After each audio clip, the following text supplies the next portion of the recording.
semicolon of English, your fundamental concept is totally clear about the English grammar. Then the second problem is conversation.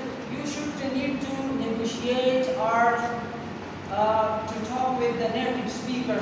So for that purpose, you should need the first problem to solve it, pronunciation. You should the full command word pronunciation, then you would be able to talk with the native speaker or English speaking country in the best way. Okay, so for example, you know this word have.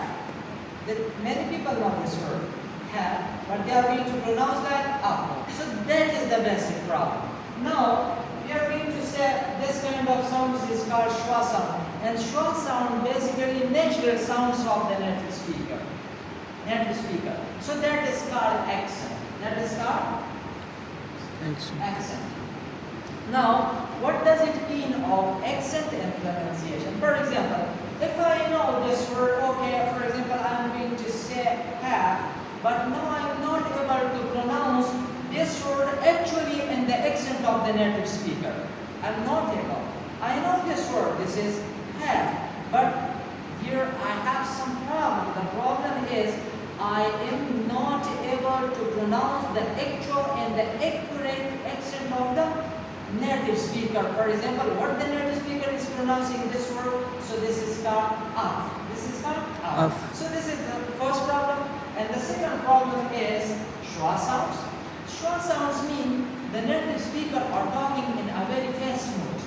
There, for example, when they are going to say, for example, if I'm going to say like this, you should meticulously methodical practice in narration.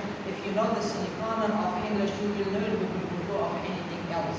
So this is called schwa sound. You are not able to get my sounds as well.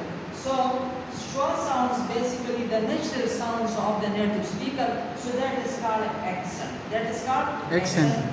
We know this word have. We were going to try to pronounce this word in the accent of the native speaker. So that is called correct pronunciation. Correct pronunciation. Now, the third problem is intonation. Intonation.